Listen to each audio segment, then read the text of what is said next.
Hello बच्चों, कैसे हो सभी। स्वागत है आप सभी का आपके अपने चैनल केडी मैथ्स पे। प्यारे बच्चों, हम लोग 12th क्लास का पहला चैप्टर पढ़ रहे हैं रिलेशन एंड फंक्शन, और ये हमारा दूसरा लेक्चर है इस टॉपिक के ऊपर। बेटा, तो हम लोग रिलेशन क्या होती है ये बहुत अच्छे से डेप्थ में पढ़ चुके हैं। रिलेशन को कैसे रिप्रेजेंट किया जाता है ये पढ़ चुके हैं। टोटल नंबर ऑफ रिलेशंस कितनी होती हैं ये पढ़ चुके हैं, और थोड़ा सा हमने +1 क्लास में जो रिलेशन के बारे में पढ़ा था, ऑर्डर्ड पेयर क्या होते हैं, कार्टेशियन प्रोडक्ट क्या होता है, ये सब हमने पहले लेक्चर में पढ़ लिया है। और आज मैं शुरू करने जा रहा हूँ टाइप्स ऑफ रिलेशन। देखिए मेरे बच्चों, अगर किसी ने मेरा पहला लेक्चर नहीं देखा है तो पहले वो देख ले, रिलेशन क्या होती है ये समझ ले, ऑर्डर्ड पेयर क्या होते हैं ये समझ ले, उसके बाद वो आगे बढ़ेगा तो उसको बहुत अच्छे से समझ में आएगा। तो बिना किसी देरी के बेटा शुरू करते हैं हम आज का हमारा लेक्चर, और टॉपिक है टाइप्स ऑफ रिलेशंस। और इस टॉपिक में जो हमारा सबसे पहला आता है पहले नंबर पे, वो आती है identity relation. Identity relation, identity relation क्या है, क्या होती है आइडेंटिटी रिलेशन? बेटा बहुत सिंपल है। देखिए, मैंने एक बात तो आपको पहले ही बता दी थी कि कोई भी रिलेशन हो वो किसी सेट पे डिफाइन होती है। तो मान लीजिए कोई सेट है हमारे पास A, और इसमें एलिमेंट्स हैं 1, 2, 3, 4 एंड 5। ये कोई सेट है हमारे पास A सेट। और मेरे बच्चों देखिए, आइडेंटिटी रिलेशन क्या होगी इस सेट के ऊपर? एक ऐसी रिलेशन जो एक स्पेशल कंडीशन को सेटिस्फाई करे, और वो कंडीशन में लिख रहा हूं that only A belongs to R for every, ये सिंबल है फॉर एवरी का, for every A belongs to A set. बहुत सिंपल। एक ऐसी रिलेशन जिसमें केवल खुद का पेयर खुद के साथ बने। किसी भी सेट A पे एक ऐसी रिलेशन जिसमें खुद का पेयर खुद के साथ बने हर एक एलिमेंट के लिए जो A में बिलोंग करता है। तो मतलब A सेट में जो भी एलिमेंट है उसको मैं स्मॉल a से रिप्रेजेंट कर रहा हूँ। स्मॉल a मतलब the element of the set A, capital A मतलब सेट। तो इस सेट में जो भी A है, मतलब जो भी एलिमेंट है, वो हर एक एलिमेंट खुद का पेयर खुद के साथ बनाए। ऐसी रिलेशन आइडेंटिटी रिलेशन कहलाती है। मतलब इस सेट पे कोई भी रिलेशन R आइडेंटिटी कहलाएगी अगर 1, 1 का पेयर बने, 2, 2 का पेयर बने, 3, 3 का पेयर बने बेटा, 4, 4 का पेयर बने, 5 और 5 का पेयर बने। ये देखिए, इस सेट में 1 है, 2 है, 3 है, 4 है और 5 है। तो इसने कहा इस सेट पे कोई भी रिलेशन आइडेंटिटी कहलाएगी कब? जब only A belongs to R। कोई भी रिलेशन R आइडेंटिटी कब कहलाएगी? When only A belongs to R for every A belongs to A set. कि इस सेट में जो भी एलिमेंट है उसका केवल खुद का पेयर खुद के साथ होना चाहिए, ओनली A। तो for every A belongs to A set, तो A सेट में जितने भी एलिमेंट हैं उन सब का। तो पहली बात इंपॉर्टेंट, इनमें से मान लीजिए 4 का पेयर 4 के साथ नहीं बढ़ा, बस ये 4 पेयर है, तो क्या ये आइडेंटिटी है? नहीं है, क्योंकि यहाँ है for every A belongs to A set, कि इस A सेट में जितने भी एलिमेंट हैं वो सारे, तो 4, 4 भी आना चाहिए। अब ये आइडेंटिटी है। फिर एक वर्ड लिखा देखो, only A belongs to R। इसका क्या मतलब है? इसका मतलब ये है कि केवल खुद के पेयर खुद के साथ। मान लीजिए इस रिलेशन में एक पेयर और आ गया 1 और 3 का। अब देखिए, क्या ये आइडेंटिटी है? नहीं, क्योंकि इसने कहा only A belongs to R। तो ऐसी रिलेशन किसी भी सेट पे आइडेंटिटी रिलेशन कहलाएगी। ठीक है बच्चों। उसके बाद देखिए, उसके बाद दूसरे नंबर पे यूनिवर्सल रिलेशन आती है। दूसरे नंबर पे क्या आती है बेटा? Universal relation. यूनिवर्सल रिलेशन क्या है? अब जैसे आपने यूनिवर्सल सेट पढ़ा था, यूनिवर्सल सेट +1 क्लास में पढ़ा था आप लोगों ने। एक ऐसा सेट जो सबका सुपर सेट होता है। सुपर सेट मतलब बाकी के सारे सेट उसके सबसेट हो गए तो वो खुद हो गया सुपर सेट। ऐसे ही कोई भी रिलेशन यूनिवर्सल रिलेशन कब कहलाएगी?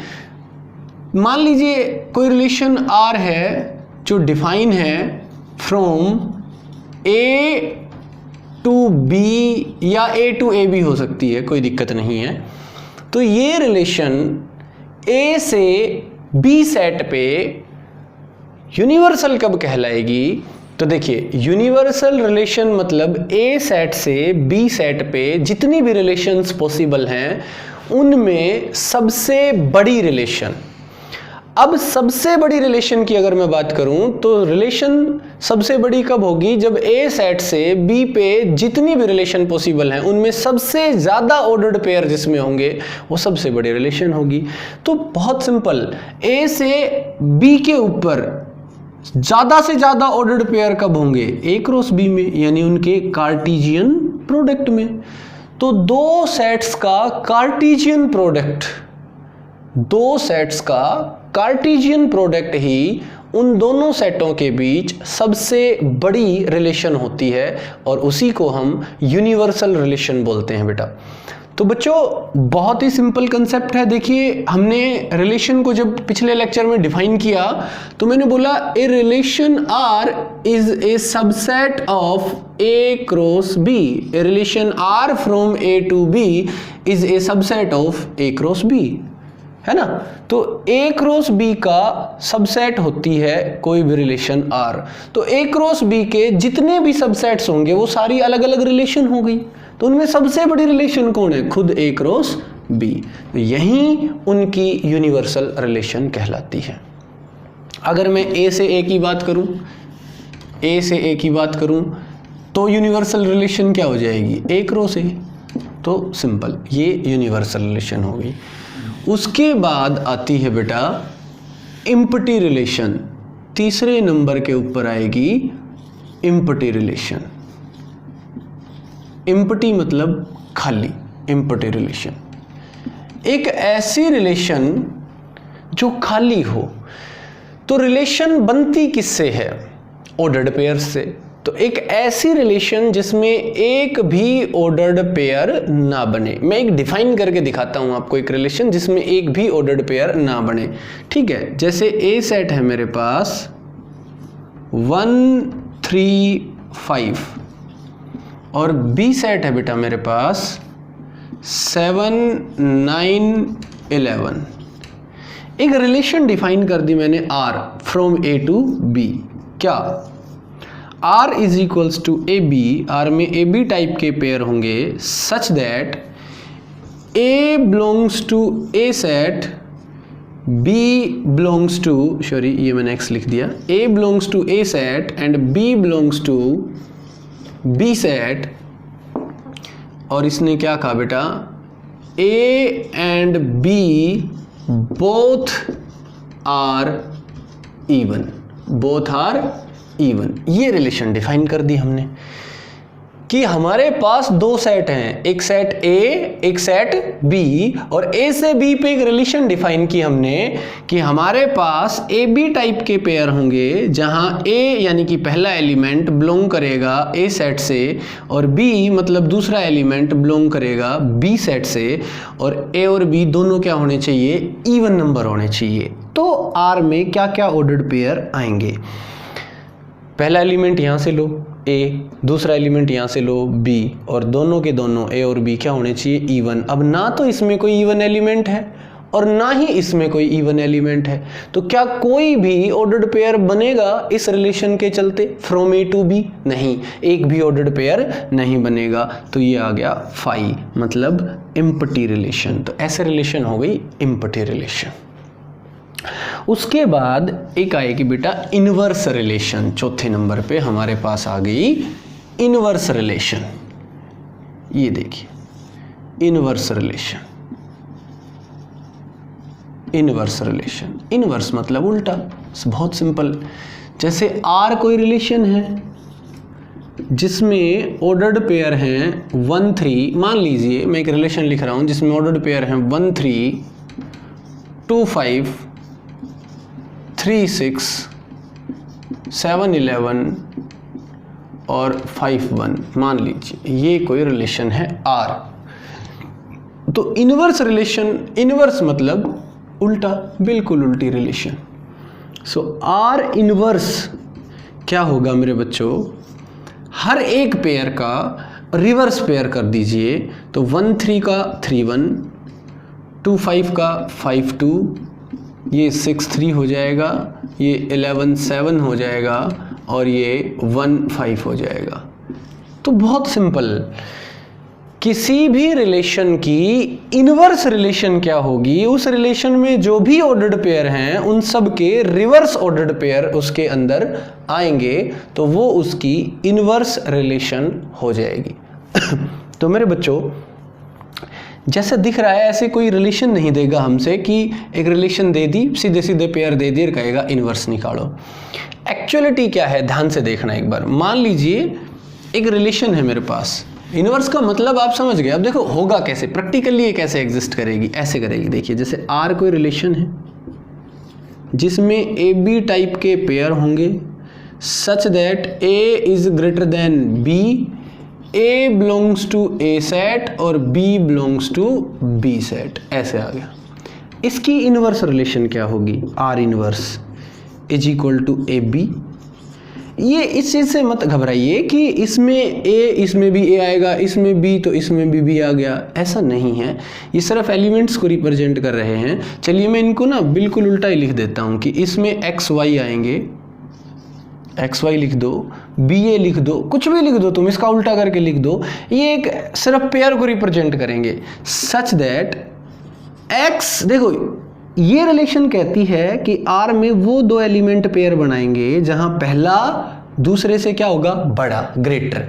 अब इनवर्स की बात करते हैं, सारे पेयर उल्टे करने हैं, तो उल्टा करो तो बड़े का उल्टा क्या हो गया, छोटा। यानी X, देखिए यहां क्या था, पहला एलिमेंट बड़ा है दूसरे से, यहां क्या आएगा, पहला एलिमेंट छोटा है दूसरे से।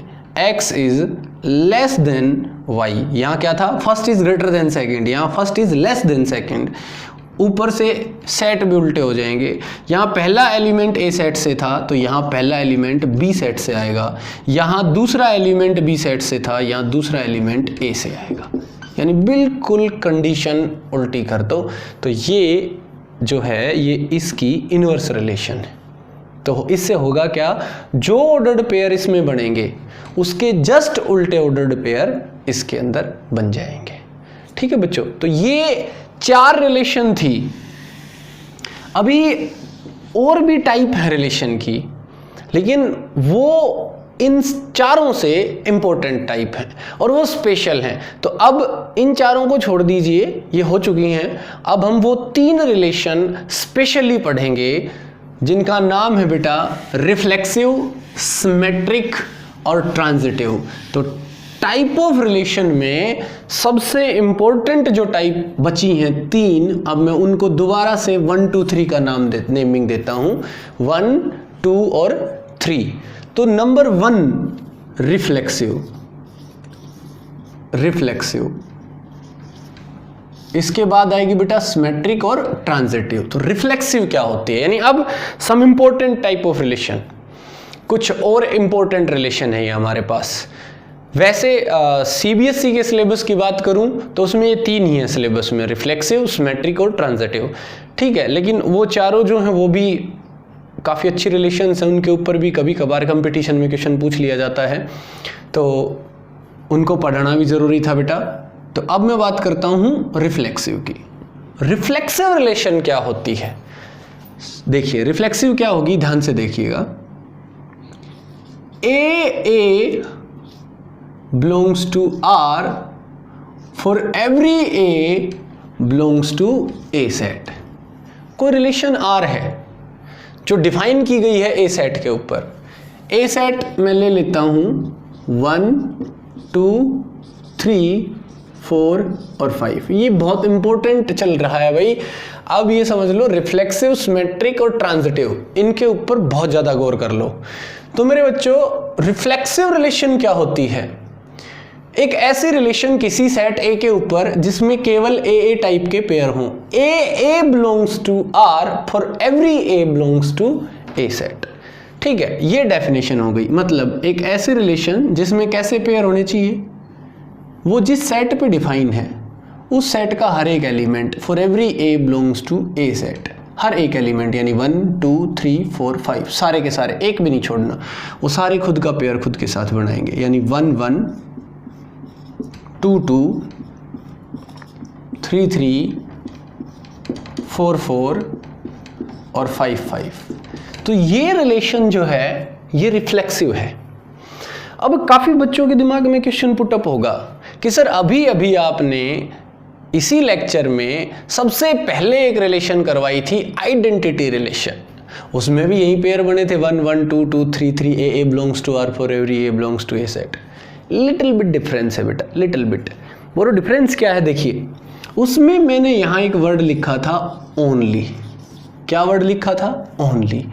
केवल ए बिलोंग्स टू आर, यानी उसमें अगर मैंने एक एडिशनल पेयर और डाल दिया जैसे 1 का 3 के साथ, तो आइडेंटिटी नहीं है, क्योंकि उसने कहा only A belongs to R. लेकिन रिफ्लेक्सिव क्या कहती है? ओनली वर्ड हटा दिया रिफ्लेक्सिव ने। अब रिफ्लेक्सिव क्या है? A belongs to R for every A belongs to A set. मतलब ए सेट में जितने भी एलिमेंट हैं वो सारे खुद का पेयर खुद के साथ बनाएं। ओके, उसके अलावा अगर कोई एडिशनल पेयर आ गया then I have no problem, कोई दिक्कत नहीं है, वो अब भी रिफ्लेक्सिव है। ठीक है बच्चों, तो ये रिलेशन ये एडिशनल पेयर डालने के बाद भी रिफ्लेक्सिव है, लेकिन आइडेंटिटी नहीं है। लेकिन आइडेंटिटी नहीं है। मान लीजिए मैंने ये पेयर हटा दिया, अब देखिए ये आइडेंटिटी है और रिफ्लेक्सिव भी है। रिफ्लेक्सिव ये कहती है कि जितने भी एलिमेंट हैं उन सब का खुद का पेयर खुद के साथ होना चाहिए, उसके अलावा एडिशनल है तो भी कोई दिक्कत नहीं है, नहीं है तो भी कोई दिक्कत नहीं है। और आइडेंटिटी कहती है कि कोई एडिशनल पेयर नहीं होना चाहिए। तो बेटा ये आइडेंटिटी भी है फिलहाल और ये रिफ्लेक्सिव भी है। ठीक है, लेकिन अगर जैसे ही मैं एक पेयर और डाल देता हूँ 1 3, तो अब ये रिलेशन कैसी है बेटा? सिर्फ रिफ्लेक्सिव है, आइडेंटिटी नहीं है। तो एक स्टेटमेंट यहां से निकल के आती है that every identity relation is reflexive. भाई अगर कोई रिलेशन आइडेंटिटी है, अगर कोई रिलेशन आइडेंटिटी है तो ऑब्वियस सी बात है वो रिफ्लेक्सिव भी होगी। लेकिन अगर कोई रिफ्लेक्सिव है तो जरूरी नहीं है कि वो आइडेंटिटी हो। So every identity relation is reflexive, but every reflexive may not be identity. कोई जरूरी नहीं है कि रिफ्लेक्सिव आइडेंटिटी हो, जैसे रिफ्लेक्सिव है बट आइडेंटिटी नहीं है। चलिए रिफ्लेक्सिव रिलेशन के ऊपर हम एक क्वेश्चन करते हैं बेटा। एक क्वेश्चन लिख रहा हूं मैं इसी कंसेप्ट के ऊपर। तो ये ए जो सेट है वो मैंने लिया बेटा एक, जिसमें 5 एलिमेंट थे। आपको बड़ा सेट भी मिलेगा, ठीक है। तो देखिए जैसे मैं लिख रहा हूं यहाँ पे R is equals to X Y such that X Y belongs to natural number और x plus Y is equal to 10। x plus Y is equal to 10। ये मैंने एक रिलेशन लिखी है, चेक करना है ये रिफ्लेक्सिव है या नहीं। ये रिलेशन डिफाइन है नेचुरल नंबर के सेट के ऊपर। किस पे डिफाइन है बेटा? नेचुरल नंबर के सेट के ऊपर। अब आप लोग मेरे को ये बताइए, अगर यहाँ कोई रिलेशन नेचुरल नंबर के सेट पे डिफाइन है, नेचुरल नंबर में एलिमेंट होते हैं 1 2 3 4, ये तो रिफ्लेक्सिव कब होगी नेचुरल नंबर के सेट के ऊपर बेटा? तो बहुत सिंपल, कोई भी रिलेशन किसी भी सेट पे रिफ्लेक्सिव होगी अगर उस सेट के अंदर एग्जिस्ट करने वाले हर एक एलिमेंट का खुद का पेयर खुद के साथ हो, हर एक एलिमेंट का, जिस भी सेट पे वो रिलेशन डिफाइन है। अब ये जो रिलेशन है हमारी, ये डिफाइन है सेट ऑफ नेचुरल नंबर्स के ऊपर, क्योंकि एक्स और वाई नेचुरल होने चाहिए। तो ये रिलेशन इस सेट पे रिफ्लेक्सिव कहलाएगी। कब? अगर इस रिलेशन में नेचुरल नंबर के सेट का हर एलिमेंट खुद का पेयर खुद के साथ बनाए, यानी 1 1 2 2 3 3 4 4 5 5 6 6 सब। ठीक है, अब इस रिलेशन पे आइए। वो दो एलिमेंट पेयर बनाएंगे जो दोनों नेचुरल नंबर से हों और उन दोनों का जोड़ x प्लस वाई कितने के बराबर हो? 10 के बराबर हो। x प्लस वाई कितने के बराबर हो बेटा? 10 के बराबर हो। ठीक है, तो बहुत सिंपल हो गया भाई हमारे लिए ये। तो मेरे बच्चों देखिए, अब मैं कह रहा हूं कि अगर ये रिफ्लेक्सिव है तो सारे एलिमेंट नेचुरल नंबर के खुद का पेयर खुद के साथ बनाएंगे।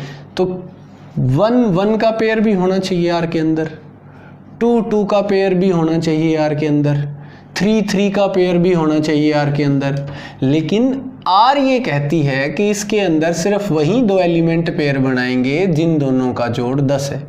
क्या 1 और 1 का जोड़ 10 है? नहीं। तो क्या 1 1 बिलोंग करेगा R के अंदर? बिल्कुल नहीं करेगा। क्या 2 2 बिलोंग करेगा R के अंदर? नहीं करेगा। क्यों? क्योंकि 2 और 2 का जोड़ कितना है? 4।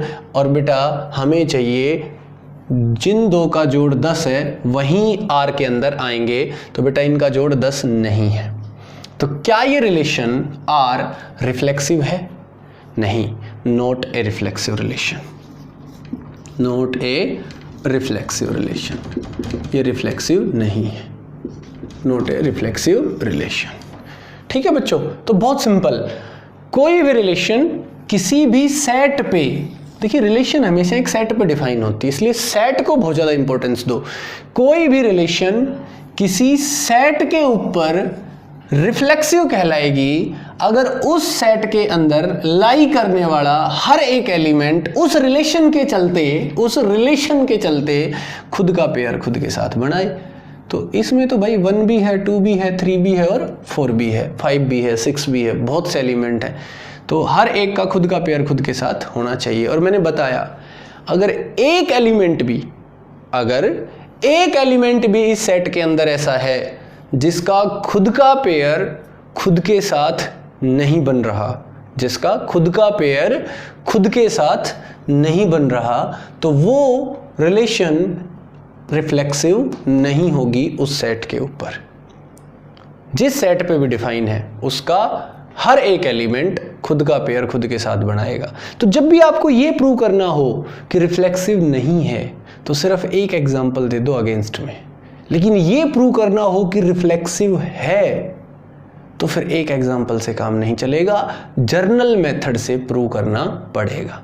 जैसे अगर मान लो मैं ये प्रूव करूं कि ये रिफ्लेक्सिव है, मान लीजिए कोई भी एक रिलेशन है, नेचुरल नंबर पे है, मैं कह दूं कि 1 1 बिलोंग करता है, मैं प्रूव कर दूं, फिर कह दूं ये तो रिफ्लेक्सिव हो गई। नहीं, क्या 2 2 करता है, 3 3 करता है? तो आपने मान लो प्रूव कर दिया 1 से लेके 100 तक, 1 1 2 2 3 3 4 4 5 5 ऐसे 100 तक सारे एलिमेंट खुद का पेयर खुद के साथ बना रहे हैं, और आपने कहा यार 100 तक बना रहे हैं तो ये रिलेशन रिफ्लेक्सिव हो गई। लेकिन मैं क्या कहूँगा, रिफ्लेक्सिव की डेफिनेशन क्या है?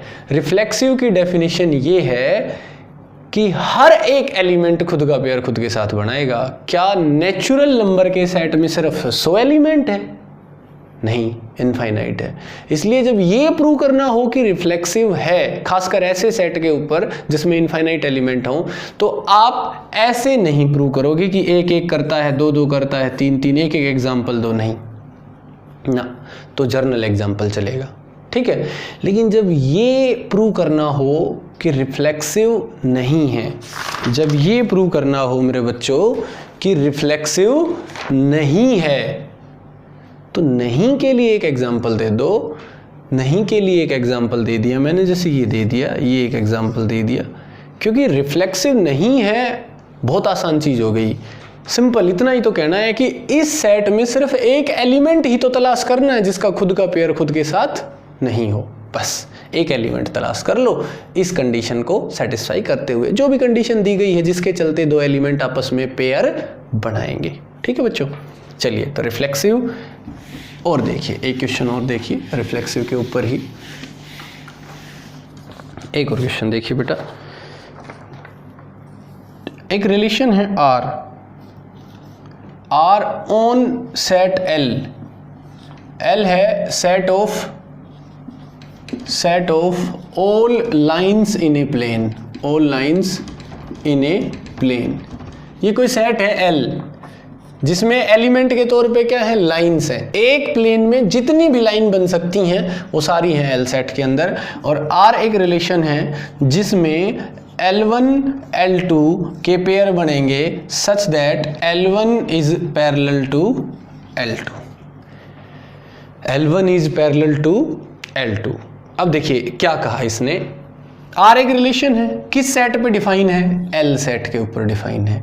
L सेट में क्या है बेटा, all lines in a plane. तो एक प्लेन में जितनी भी लाइनें बन सकती, जैसे बोर्ड एक प्लेन है, इसमें ये लाइन आ गई, ये आ गई, ये आ गई, बहुत सी लाइनें, ये देखिए, ये कितनी लाइनें बना लो आप, इनफाइनाइट लाइन बन सकती हैं। इन सभी लाइंस का सेट है L, ठीक है। अब R एक रिलेशन है, किस सेट पे, L सेट के ऊपर। क्या रिलेशन है, L1 L2, ये लाइनें होंगी क्योंकि L सेट पे रिलेशन है, तो L सेट में लाइनें हैं, तो वो लाइन ही एलिमेंट्स का काम कर रही हैं और दो एलिमेंट्स ही आपस में पेयर बनाते हैं बच्चों। तो क्या कहा, वो दो लाइंस पेयर बनाएंगी such that L1 is parallel to L2, जो दोनों पैरेलल हों। तो बहुत सिंपल, वो दो लाइंस पेयर बनाएंगी जो दोनों आपस में पैरेलल हों, ठीक है। अब बात आई रिफ्लेक्सिव की। रिफ्लेक्सिव चेक करते हैं। रिफ्लेक्सिव कोई भी रिलेशन रिफ्लेक्सिव कब होगी, कब होगी रिफ्लेक्सिव, जब कोई रिलेशन जिस सेट पे डिफाइन है उस सेट का हर एक एलिमेंट खुद का पेयर खुद के साथ बनाएगा। और रिलेशन में कोई भी दो एलिमेंट पेयर कब बनाते हैं, जब वो दी गई कंडीशन को सेटिस्फाई करे। तो देखिए खुद का पेयर खुद के साथ, तो बेटा यहाँ L1 बिलोंग्स टू R कह दिया मैंने कि कोई भी लाइन है, कोई भी लाइन उठाओ, इस सेट में जितने भी एलिमेंट हैं उनमें से कोई भी उठा लो, या एलिमेंट के तौर पे लाइन है, कोई भी लाइन उठाओ, क्या कोई भी लाइन खुद के साथ पेयर बनाएगी। चेक करते हैं कंडीशन क्या है। इसने कहा वो दो लाइंस पेयर बनाएंगी जो दोनों आपस में पैरेलल हैं, तो कोई भी लाइन खुद के पैरेलल तो होगी ही।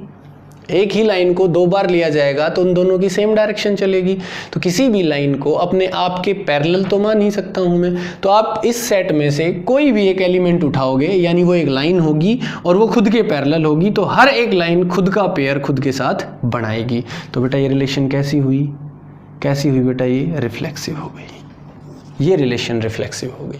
इस सेट में जितनी भी लाइंस हैं, इस सेट में जितने भी एलिमेंट हैं, वो सारे खुद का पेयर खुद के साथ बना रहे हैं। इसका मतलब ये जो सेट है इसके ऊपर ये जो रिलेशन डिफाइन की है हमने, ये कैसी रिलेशन है, ये रिफ्लेक्सिव रिलेशन है, क्योंकि इस रिलेशन के चलते इस सेट का हर एक एलिमेंट खुद का पेयर खुद के साथ बनाता है। सिंपल, ठीक है बच्चों। तो ये था रिफ्लेक्सिव। अगला जो टॉपिक है हमारे पास, रिफ्लेक्सिव के बाद जो इंपॉर्टेंट रिलेशन आती है वो रिलेशन आएगी सिमेट्रिक। कौन सी रिलेशन आएगी बेटा, दूसरे नंबर पे हमारे पास रिलेशन आई सिमेट्रिक। देखिए सिमेट्रिक रिलेशन क्या होती है। सिमेट्रिक रिलेशन क्या है, किसी भी सेट पे एक ऐसे रिलेशन जो खुद का ही इनवर्स हो। बहुत सिंपल, जो खुद का ही इनवर्स हो। तो किसी भी सेट पे एक ऐसी रिलेशन जो खुद के इनवर्स के बराबर रहे। बहुत छोटी डेफिनेशन दे दी है मैंने, अब इसको देखिए समझोगे तो वो लाइन भी बहुत अच्छे समझ में आएगी। अब इसको कैसे डिफाइन किया गया है, देखिए डिफाइन ऐसे कर रखा है, if AB belongs to R, if AB belongs to R, this implies that BA is also belongs to R। यानी एक ऐसे रिलेशन जिसमें अगर AB टाइप का पेयर है तो AB का उल्टा करो क्या आएगा, BA। ए बी का उल्टा क्या आएगा बेटा, बी ए। तो अगर कोई रिलेशन ऐसी है जिसमें ए बी टाइप का कोई पेयर आया, भाई कोई भी रिलेशन ले लो उसमें कोई ना कोई तो पेयर आएगा, उस पेयर को ए बी का इसने, तो कहता है कि अगर ए बी कोई भी पेयर है इस आर के अंदर तो ए बी का उल्टा यानी बी ए ये पेयर भी आर के अंदर हो। ठीक है, यानी एक ऐसे रिलेशन जिसमें जितने भी पेयर हैं उनके उल्टे पेयर भी उसी रिलेशन के अंदर होंगे। ठीक है, यानी if A related to B, A related to B मतलब A B belongs to R, A और बी आपस में पेयर बना रहे हैं, ए और बी आपस में रिलेट कर रहे हैं, तो ऐसे लिख दो या ऐसे लिख दो, कोई दिक्कत नहीं है। यानी if A related to B this implies that B is also related to ए।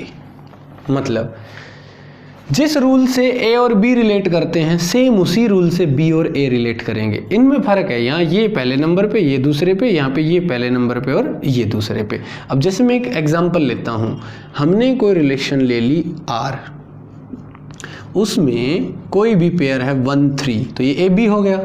तो ये कहता है कि अगर ए बी यानी A related to B 1 related to 3 by a rule, किसी भी एक रूल से रिलेट करेंगे कि भाई इस कंडीशन के चलते 2 एलिमेंट पेयर बनाएंगे, वो हम आगे क्वेश्चन लेंगे तो कंडीशन भी दिखाएंगे आपको। So if A B belongs to R या ए रिलेटेड टू बी, कुछ भी बोलिए आप, इसका और इसका एक ही मतलब होता है। तो अगर 1 3 ए बी का पेयर आर में है तो इसका उल्टा भी होना चाहिए, यानी कि 3 1 भी होना चाहिए। अगर 5 7 है तो इसका उल्टा 7 5 भी होना चाहिए। तो ये रिलेशन कैसी रिलेशन कहलाएगी बेटा, सिमेट्रिक रिलेशन कहलाएगी। ये रिलेशन क्या कहलाएगी, सिमेट्रिक रिलेशन कहलाएगी। तो जो भी ए बी आर के अंदर है उसका उल्टा पेयर भी आर के अंदर ही होना चाहिए। अब आप देखिए इसका उल्टा क्या कर दीजिए, इनवर्स, आर इनवर्स निकालिए। तो 1 3 का क्या आएगा, 3 1, तो 3 1 का क्या आ जाएगा, 1 3। बात वहीं रहनी है, ये जो है आपस में चेंज हो जाएंगे। देखो इसका उल्टा ये है, इसका उल्टा ये है, तो आप इनवर्स जब निकालोगे तो 1 3 3 1 बन जाएगा, 3 1 1 3, कोई फर्क नहीं पड़ा, वहीं पेयर बने, देख लो। 5 7 क्या बन जाएगा, 7 5, और ये जो 7 5 है ये क्या बन जाएगा, 5 7, यानी ये दोनों एक दूसरे में चेंज हो जाएंगे। ये देखिए, तो क्या आर में और आर इनवर्स में मैं ऑर्डर्ड पेयर देखूं तो अलग अलग आएंगे, नहीं, इसमें भी 3 1 है, इसमें भी है, इसमें 1 3 है, इसमें ये रहा, 5 7 है, इसमें ये रहा, 7 5 है, ये रहा। तो यहां मैं देख पा रहा हूं कि आर जो है वो बराबर है आर इनवर्स के।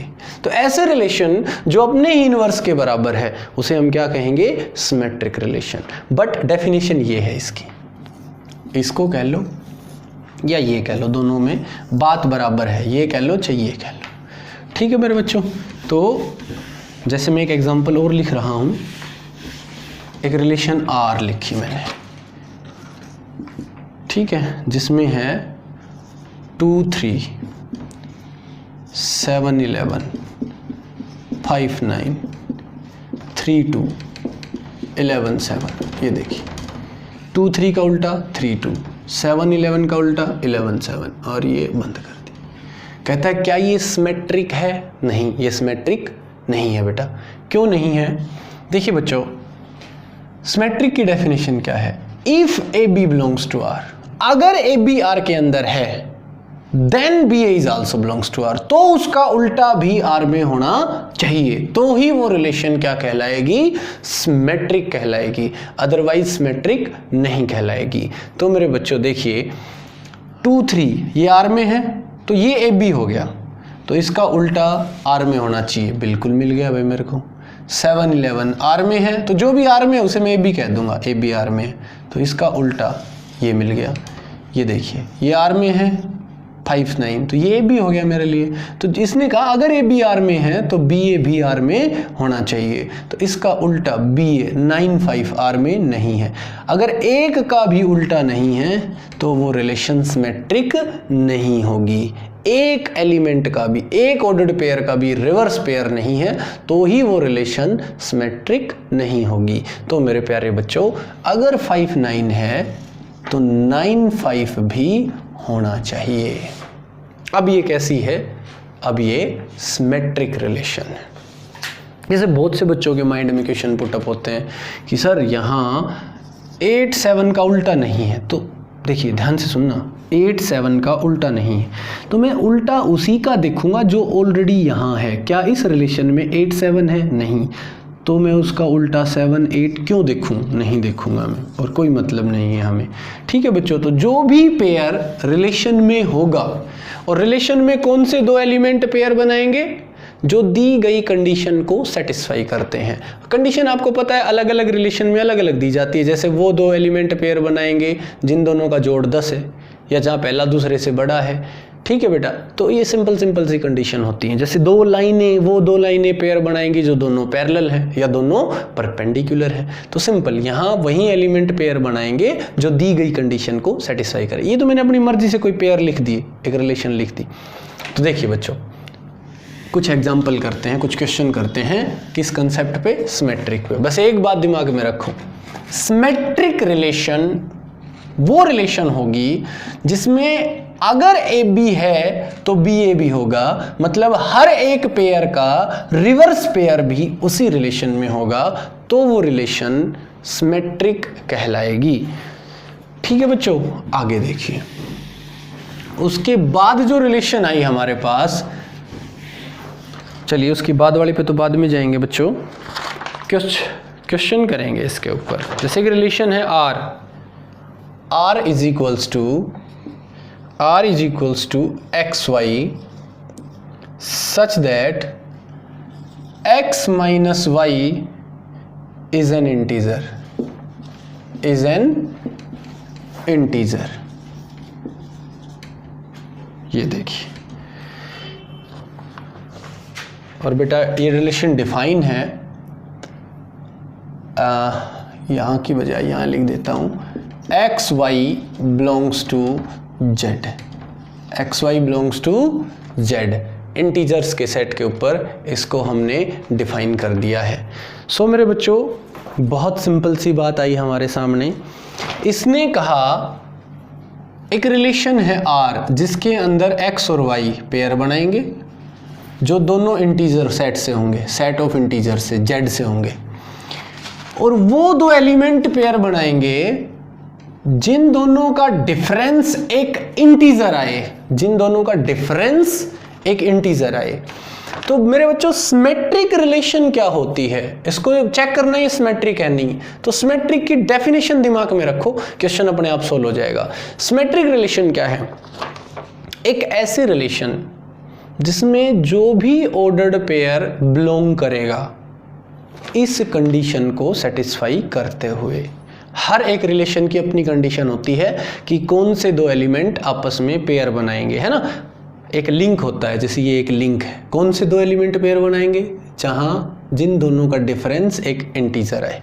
ठीक है, तो मेरे बच्चों सिमेट्रिक कब होगी? जब जो भी एलिमेंट इस कंडीशन को सेटिस्फाई करते हुए पेयर बनाएंगे उसका रिवर्स पेयर भी इसी कंडीशन को सेटिस्फाई करेगा। चलिए देखते हैं। If XY belongs to R, अगर XY का पेयर रिलेशन में है, इसका मतलब ये हुआ X minus Y is an integer. ठीक है, इंटीजर आ गया। तो बेटा कब कह सकता हूं कि YX बिलोंग्स टू R? इसका उल्टा कब कह सकता हूं? देखिए, इस चीज से बिल्कुल मत घबराइए कि यहाँ X Y Z A B C क्या लिखा हुआ है। बस ये समझिए, ये पहला एलिमेंट, ये दूसरा, और ये कंडीशन। X Y बिलोंग करेंगे तो ये पहला है और ये दूसरा है, यानी वो दो एलिमेंट बिलोंग करेंगे। रिलेशन को ध्यान से पढ़ने का तरीका ये है, ऐसे देखो इसको, वो दो एलिमेंट बिलोंग करेंगे जहां पहला माइनस दूसरा और ये दी गई कंडीशन जैसे एक इंटीजर हो। तो अगर x y है तो x पहला, ये दूसरा हो गया, तो सिंपल पहला माइनस दूसरा एक इंटीजर होना चाहिए। तो कब कह सकता हूं कि yx बिलोंग्स टू r? तब ये पहला हो गया, ये दूसरा हो गया। तो कब करेगा r के अंदर बिलोंग? जब पहला माइनस दूसरा क्या हो? एक इंटीजर हो, इज एन इंटीजर। अगर ये मैंने प्रूव कर दिया कि y माइनस एक्स एक इंटीजर है तो yx का पेयर भी बिलोंग करेगा आर के अंदर। ठीक है, तो एक बात बताइए, अगर x माइनस वाई एक इंटीजर है तो y माइनस एक्स क्या होगा, बस इतना बता दीजिए। तो अगर x माइनस एक y इंटीजर है तो इसको लिखने का तरीका ये कर लेता हूँ मैं कि x minus y is equal to m where m belongs to z, m एक इंटीजर है। y माइनस एक्स करूँगा तो ये आएगा माइनस m। तो अगर m एक इंटीजर है तो क्या माइनस m एक इंटीजर नहीं होगा? जैसे m आ गया 5 तो माइनस m क्या हो गया, माइनस 5। सिर्फ साइन चेंज करने से वैल्यू बदलती है, मैग्नीट्यूड बदलता है, लेकिन मैग्नीट्यूड नहीं, वैल्यू बदलती है, लेकिन रहेगा तो इंटीजर ही। निशान बदलने से उसकी वैल्यू पे फर्क पड़ गया, वो प्लस का 5 था माइनस आ गया, प्लस का 7 था माइनस 7 आ गया, लेकिन प्लस 7 माइनस 7 प्लस 5 माइनस 5 सारे क्या होते हैं, इंटीजर होते हैं। सो y माइनस एक्स आया माइनस m, तो मेरे बच्चों minus m is also a integer. और अगर y माइनस एक्स भी इंटीजर है, यानी अगर मैं देखूं x माइनस वाई इंटीजर है तो x y का पेयर आएगा, और y माइनस एक्स एक इंटीजर है तो y x भी बिलोंग करेगा R के अंदर। तो मैंने जर्नली प्रूव कर दिया कि जो भी पेयर R में आएगा उसका उल्टा पेयर भी R में आएगा। इसका मतलब ये रिलेशन कैसी है, सिमेट्रिक रिलेशन है। देखिए एक एग्जाम्पल ले रहा हूं, लेकिन ध्यान रहे एग्जाम्पल कभी भी जर्नल प्रूफ नहीं होता है, वैसे आपको समझाने के लिए कि कैसे कैसे पेयर आएंगे इसके अंदर। अब जैसे इसके अंदर एक पेयर आया 11 3 आ गया, क्या ये R में आएगा, बिल्कुल आएगा। क्यों आएगा, क्योंकि 11 माइनस 3 इज इक्वल टू कितना आएगा, 8, जो कि एक इंटीजर है। तो अब मैं यूँ बताऊँ 3 11, इसका उल्टा कब आएगा, तो इसकी तो कंडीशन साफ है, पहला माइनस दूसरा एक इंटीजर होना चाहिए। तो 3 माइनस 11 करना माइनस 8 आ जाएगा, ये भी इंटीजर ये भी इंटीजर, साइन ही तो चेंज हुआ है, वैल्यू ही तो बदली है, ये प्लस 8 है ये माइनस 8 है, लेकिन हैं तो दोनों इंटीजर ही ना, दोनों के दोनों इंटीजर है। सो बच्चों अगर ये एलिमेंट आया तो इसका उल्टा भी आएगा।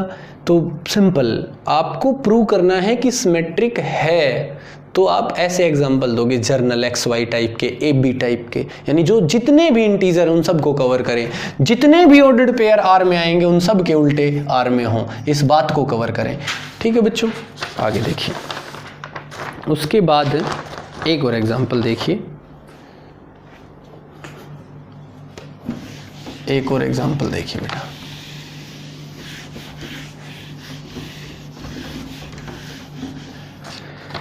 ये आया R is equals to A B, R is equals to A B such that f of a is less than equal to b cube, a B belongs to R, A B belongs to R। Real number के set के ऊपर ये relation define है। और relation क्या है, ध्यान से देखिए, वो दो एलिमेंट पेयर बनाएंगे जहां पहला दूसरे के क्यूब से छोटा हो, जहां पहला दूसरे के क्यूब से छोटा हो, सिंपल। ठीक है, वो दो एलिमेंट आपस में पेयर बना लेंगे। अब चेक करना है ये सिमेट्रिक है या नहीं। अगर ये सिमेट्रिक है तो इस रिलेशन के चलते जो भी पेयर बनेगा उसका उल्टा पेयर भी बनना चाहिए, आर के अंदर ही मिलना चाहिए, है ना। और अगर एक पेयर भी ऐसा मैं दे दूं जिसका उल्टा पेयर आर के अंदर नहीं आ सकता, तो क्या ये रिलेशन सिमेट्रिक बचेगी, नहीं बचेगी। तो देखिए बेटा, चेक करते हैं इसको। तो यहां दिमाग लगाओ भाई, अगर ए बी आर में है, ए बी किसके अंदर है, आर में, तो इसने कहा वो दो एलिमेंट पेयर बनाएंगे जहां पहला दूसरे के क्यूब से छोटा हो। तो इसका मतलब है कि a छोटा या बराबर है b के क्यूब से। अब अगर ये सिमेट्रिक है तो इसमें ba भी आना चाहिए, यानी x y है तो y x, a b है तो b है, कोई दिक्कत नहीं है। और ये R में कब होगा, जब b छोटा या बराबर होगा a क्यूब से। अब यहां दिमाग लगाओ कि अगर a b के क्यूब से छोटा है तो क्या b a के क्यूब से छोटा रहेगा। अब मैं एक एग्जांपल देता हूं आप लोगों को, ये नेसेसरी नहीं है, पॉसिबल है बट हमेशा नहीं। जैसे मैं एक पेयर लिखता हूं, ध्यान से देखना, 1 3 बिलोंग करेगा R के अंदर, 1 3 इस आर में बिलोंग करेगा। इसने कहा जो भी एलिमेंट रियल नंबर से हो और इस कंडीशन को सेटिस्फाई कर दे, यानी जो भी दो रियल नंबर इस कंडीशन को सेटिस्फाई करें जहां कोई एक दूसरे के क्यूब से छोटा हो तो उन दोनों का जोड़ा बन जाएगा, पेयर बनेगा। ये 1 रियल है, 3 रियल है। ये देखिए, क्या ये 1 छोटा या बराबर है 3 के क्यूब से? बताइए, बिल्कुल है। तो a छोटा या बराबर है b के क्यूब से। यही तो कंडीशन है कि अगर a b के क्यूब से छोटा हो, यानी अगर पहला जो पहली पोजीशन पे है वो दूसरे के क्यूब से छोटा हो तो उन दोनों का पेयर बनेगा। तो ये पेयर तो R में आएगा, ये पेयर तो R में आएगा। अब बात आई, जो भी पेयर R में आएगा उसका उल्टा पेयर भी R में आना चाहिए, उसका उल्टा पेयर भी R में आना चाहिए भाई। तो इसका उल्टा पेयर बना 3 1। अब ये R में कब होगा? R ने तो अपनी एक कंडीशन बता दी, R मतलब रिलेशन, इस रिलेशन ने तो अपनी कंडीशन रख ली कि वो दो एलिमेंट पेयर बनाएंगे जहां पहला दूसरे के क्यूब से छोटा हो। तो यहां पहला है 3 और दूसरा है 1, 1 का क्यूब कर दो। क्या 1 का क्यूब जो है वो बड़ा होगा 3 से? नहीं हो सकता। 3 1 के क्यूब से छोटा नहीं है, तो 3 1 का पेयर बिलोंग नहीं करेगा R के अंदर। तो मैंने एक एग्जांपल दे दिया। क्या दिया? कि इस रिलेशन में जो इस सेट पे डिफाइन है रियल नंबर पे, तो मैंने कोई दो रियल नंबर उठा लिए जहां पहला छोटा है दूसरे के क्यूब से, बट जब उनका उल्टा ऑर्डर देखता हूं तो वो इस कंडीशन को सेटिस्फाई नहीं करते। देखिए बेटा, बहुत सिंपल सी बात है, ऑर्डर पेयर वहीं आएगा जो इस कंडीशन को सेटिस्फाई करेगा। जो भी कंडीशन किसी भी रिलेशन में यहां दी गई होती है उसको जो सेटिस्फाई करेगा वहीं पेयर आ सकता है, और उसमें जो एलिमेंट होंगे वो दिए गए सेट से होने चाहिए। जैसे रियल नंबर का सेट है तो मैंने दो रियल नंबर ही उठाए हैं और इससे अलग नंबर नहीं उठाए हैं। सो मेरे बच्चों, बहुत सिंपल, 1 3 आएगा क्योंकि इस कंडीशन को सेटिस्फाई कर रहा है। ए और बी के रट्टे मत मारो भाई। देख, ए मतलब पहला एलिमेंट, बी मतलब दूसरा, है ना। यहाँ तो यहाँ जो भी है वो पहला, यहाँ जो भी है दूसरा। तो ये सिर्फ एक फॉर्मूला बना रहा है कि पहला छोटा या बराबर होना चाहिए दूसरे के क्यूब से। तो यहाँ ये ए है, ये बी है, और यहाँ पे ये ए है, ये भी है ना। तो पहला छोटा होगा अगर दूसरे के क्यूब से तो ही आएगा, लेकिन 3 यानी पहला एलिमेंट 1 के क्यूब से छोटा नहीं है, तो इसका मतलब 3 1 का पेयर नहीं आएगा। एक एग्जांपल दे दिया। तो मैंने एक चीज़ प्रूव कर दी कि ये पेयर बिल्कुल इस R के अंदर है, लेकिन इसका उल्टा पेयर R में नहीं है। तो अगर एक ऑर्डर्ड पेयर का उल्टा पेयर नहीं है तो वो रिलेशन सिमेट्रिक नहीं होगी। सिंपल, ठीक है बच्चों। तो ये कुछ एग्जाम्पल थे सिमेट्रिक के। अब अगला जो टॉपिक आया, तीसरी जो टाइप की इंपॉर्टेंट रिलेशन आई वो आएगी ट्रांजिटिव। वो रिलेशन क्या होगी बच्चों? ट्रांजिटिव। ट्रांजिटिव रिलेशन क्या होती है? बहुत इंपॉर्टेंट है। If AB belongs to R, BC belongs to R। अगर AB और BC टाइप का कोई पेयर R के अंदर बिलोंग करे, so this implies that AC is also belongs to R। यानी एक ऐसे रिलेशन किसी भी सेट के ऊपर जिसपे वो डिफाइन है, जिसमें अगर ऐसे दो पेयर हैं AB और BC टाइप के, इसको समझिए। इसको समझने का मतलब क्या है कि एक पेयर का दूसरा एलिमेंट और दूसरे का पहला एलिमेंट अगर ये सेम है, ये देखिए, ये अगर सेम है, ठीक है, तो ए और सी जो बचे हुए दो हैं वो भी आपस में पेयर बनाएं दी गई कंडीशन को सेटिस्फाई करते हुए। क्योंकि कोई भी रिलेशन है उसमें पेयर तो एक कंडीशन के तहत ही बनते हैं। ये जो भी कंडीशन दे रखी है उसके चलते ही ऑर्डर्ड पेयर बनते हैं, अदरवाइज नहीं। सो मेरे प्यारे बच्चों, बहुत ही आसान सा टॉपिक है ये भी। कोई भी रिलेशन ट्रांजिटिव कहलाएगी अगर उसमें कोई भी दो ऐसे ऑर्डर्ड पेयर हैं कि एक का दूसरा एलिमेंट और एक का पहला एलिमेंट सेम है, यानी ए बी और बी सी बिलोंग करते हैं आर में, तो ए सी भी बिलोंग करे। अगर ए बी बी सी के लिए ए सी भी आर में बिलोंग करे तो ये रिलेशन आर ट्रांजिटिव कहलाएगी, अदरवाइज ट्रांजिटिव नहीं कहलाएगी। सो मेरे प्यारे बच्चों, देखिए मैं एक एग्जांपल लेता हूँ। कोई भी रिलेशन है आर, इसमें एक पेयर आया 1 3 3 5 या 3 7, 1 3 3 7। तो ये एक रिलेशन है जिसमें 1 3 है और 3 7 है। तो इसका दूसरा एलिमेंट यानी कि 3 और इसका पहला यानी कि 5, ये देखिए बी का काम कर रहा है, ए बी बी सी। तो किसका पेयर आना चाहिए? ए सी का। तो अगर उस रिलेशन में 1 7 भी है तो वो रिलेशन ट्रांजिटिव है, अदरवाइज वो रिलेशन ट्रांजिटिव नहीं होगी।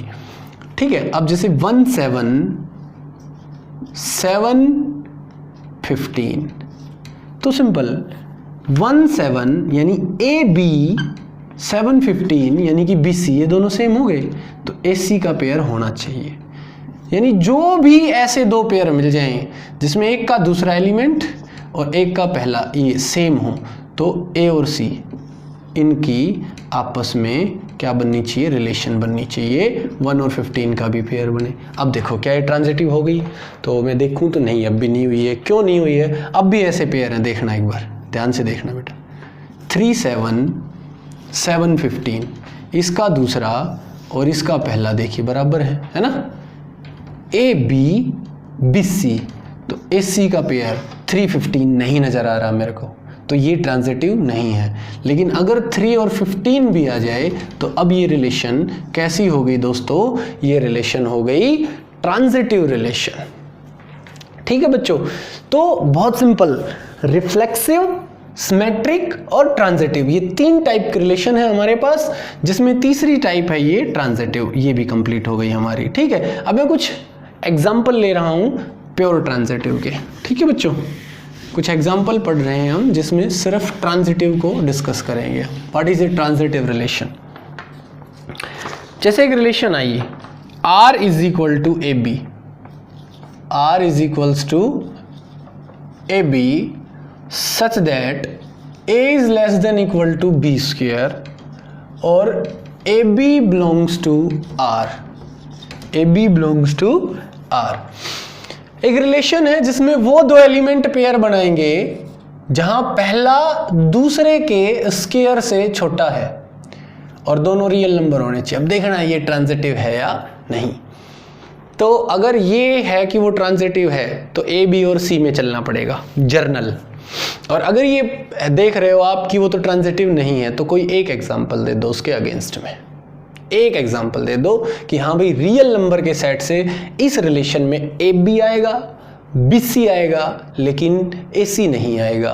यानी देखिए एक दिमाग में रख के चलो, what is a transitive relation? Transitive ये है, if A b b c belongs to R, this implies that A C is also belongs to R. अगर किसी रिलेशन में ऐसे दो पेयर आते हैं जिसमें एक का दूसरा एलिमेंट और एक पेयर का पहला एलिमेंट सेम है ना, ये सेम है, तो ये भी आपस में पेयर बनाएंगे दी गई कंडीशन को सेटिस्फाई करते हुए, तो ही वो रिलेशन इस सेट R के ऊपर क्या कहलाएगी? ट्रांजिटिव। अदरवाइज वो ट्रांजिटिव नहीं कहलाएगी। देखना बेटा एक बार मैं बता रहा हूँ, इसमें एक एग्जाम्पल लेता हूँ मैं। रियल नंबर के सेट पे है तो ए बी सी सब रियल लेने पड़ेंगे। तो मैंने एक एग्जांपल लिया, देखिए मैंने लिया, मान लीजिए मैं ले लेता हूँ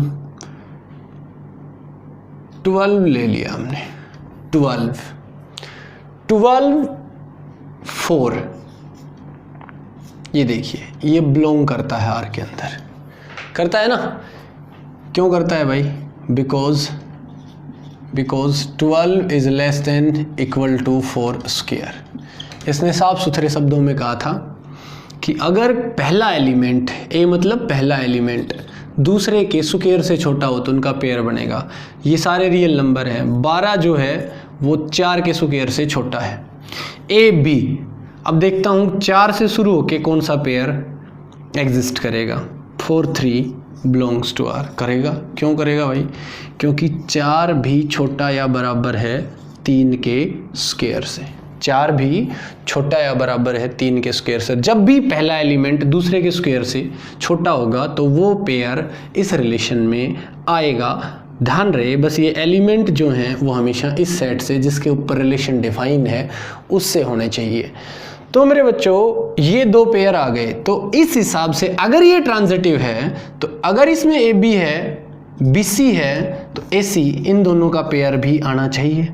12 3 का पेयर आना चाहिए। लेकिन देखिए पेयर कब आएगा, जब पहला एलिमेंट यानी यहाँ पे 12 है वो दूसरे के स्क्वायर से छोटा या बराबर हो। अब 3 का स्क्वायर कितना होगा, 9, लेकिन 12 तो 9 से छोटा नहीं है। इसका मतलब ये पेयर आर में नहीं आएगा। तो मैंने क्या देखा इस रिलेशन में, ये 12 4 है, 4 3 है, बट 12 3 नहीं है। एक एग्जाम्पल दे दिया बस अगेंस्ट में। और हम क्या कहते हैं, for every a b b c there exist a c if it is transitive. तो जितने भी ए बी और बी सी होंगे, कोई भी दो ऐसे पेयर मिल गए तो उनके लिए ए सी होना चाहिए। अगर एक पेयर के लिए भी, जैसे ये एक पेयर मिला, एक ये मिल गया, देखो एक पेयर है ये ए बी बी सी, लेकिन इस ए बी और बी सी के लिए ए सी नहीं है। तरीका क्या रहा मेरा, मैंने कैसे इस क्वेश्चन को किया, सिंपल। अगर ए सी नहीं है तो ए जो है बेटा, ए वो सी के मुकाबले बहुत बड़ा लेना चाहिए, तभी तो ये छोटा नहीं रहेगा इसके स्क्वायर से, नहीं तो सी का स्क्वायर तो और भी बड़ा जाएगा। तो मैंने क्या लिया, ए को 12 ले लिया, जैसे 12 लिया। फिर मैंने दिमाग लगाया भाई अब मेरे को बी तो चाहिए ना, ए बी तो चाहिए, तो बी ऐसा लूंगा जिसका स्क्वायर इससे बड़ा चला जाए और छोटे की तरफ बढ़ूंगा मैं। तो मैं गया तो मैंने देखा 3 का स्क्वायर तो 9 होना है, 4 का स्क्वायर 16 हो जाएगा, वो इससे बड़ा ही रहेगा, तो 12 और 4 आ जाएंगे। फिर 4 आगे ले लिया, तो 4 का स्क्वायर 2 के स्क्वायर के बराबर होता है, 3 के स्क्वायर से छोटा होता है, तो 2 भी ले सकता था मैं, यहाँ 3 भी, मैंने 3 ले लिया। फिर देखा इनके बीच का काफ़ी डिफरेंस हो गया, इसका स्क्वायर 9 है जो इससे छोटा नहीं है। ठीक है, तो बहुत सिंपल सी बात है मेरे बच्चों। एक तरीका ये रहेगा ऐसे पेयर का एग्जाम्पल ढूंढने का। यहाँ पे आप एक ही जगह देखिए, यहाँ ए आएगा, ये बी आएगा, ठीक है। यहाँ एक ही जगह एक एलिमेंट रखिए, जैसे मैंने 15 रख दिया, ठीक है। अब 15 किसके स्क्वायर से, अगर ये ए है तो यहाँ पे जो आएगा वो सी हो जाएगा। अब अगर ए सी बिलोंग नहीं करेगा, ए और सी बिलोंग नहीं करेगा तो ट्रांजिटिव नहीं होगी। तो मैंने क्या देखा, ये किसके स्क्वायर से छोटा नहीं है। अगर ये एलिमेंट इसके स्क्वायर से छोटा हो गया तो इन दोनों का पेयर बनेगा। तो ये किसके स्क्वायर छोटा नहीं है, 4 के स्क्वायर से छोटा है, 3 के स्क्वायर से छोटा नहीं है, तो यहाँ मैंने 3 लिख दिया। अब यहाँ एक एलिमेंट सेट करना है मेरे को, सिंपल।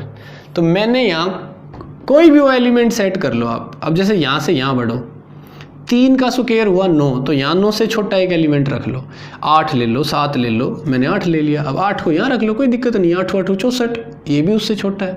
तो ये बस ये 2 एलिमेंट सेट कर लो कि ये इसके स्क्वायर से छोटा नहीं है, बीच के अपने आप सेट हो जाएंगे। कोई भी एक एग्जाम्पल आप दे सकते हो। तो ये थी बात ट्रांजिटिव की। ठीक है बच्चों, तो ट्रांजिटिव में मैं एक एग्जाम्पल और दे रहा हूँ आप लोगों को। एक और क्वेश्चन है, जैसे r is equals to A B such that f of a is equals to f of b, और बेटा ए बी बिलोंग्स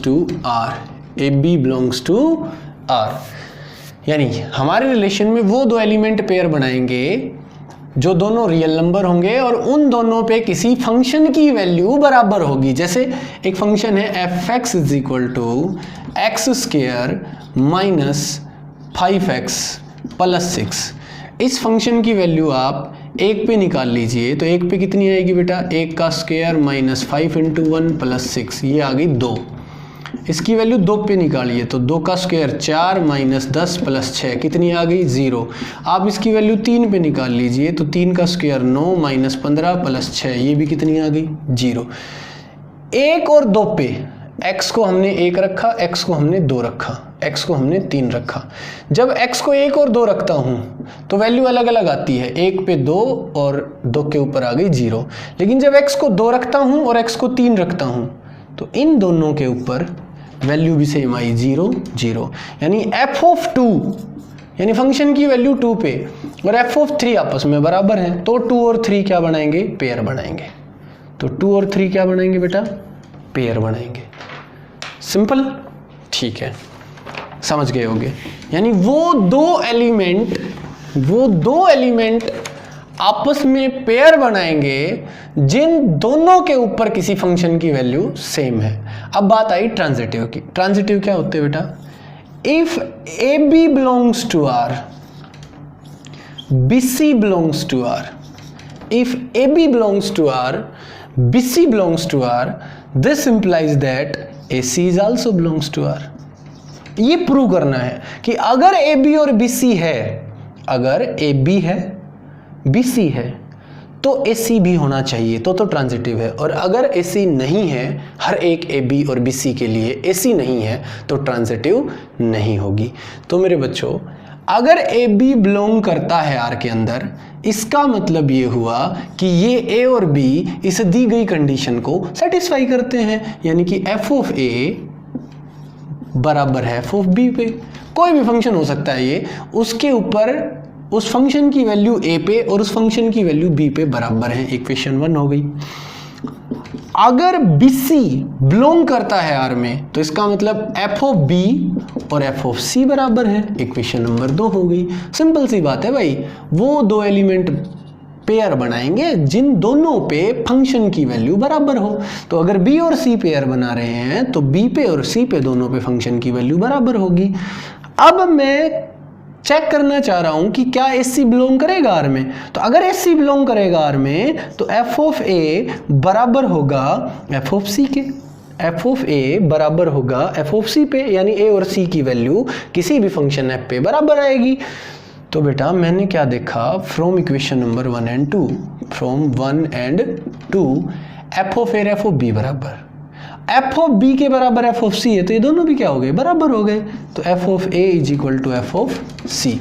और अगर ये बराबर हैं, this implies that A C is also belongs to R. यहाँ लिखूंगा मैं, ये तो मैंने समझाने के लिए लिख लिया था। तो मैंने क्या प्रूव कर दिया कि अगर ए बी और बी सी आर में है तो ए सी भी आर में रहेगा, इस रिलेशन के चलते। तो ये रिलेशन कैसी हो गई, ये ट्रांजिटिव रिलेशन हो गई दोस्तों। ठीक है, चलिए एक छोटा सा एग्जांपल लिख रहा हूं ट्रांजिटिव को लेके, बहुत बढ़िया एग्जांपल है। ठीक है, ट्रांजिटिव क्या होती है कि अगर ए बी और बी सी आर में है, if A B belongs to R, b c belongs to R, this implies that A C is also belongs to R. कि भाई अगर ए बी और बी सी आर में है तो ए सी भी होगा। ये ट्रांजिटिव की डेफिनेशन। अब मैं एक रिलेशन लिख रहा हूं आर 1537। क्या ये ट्रांजिटिव है?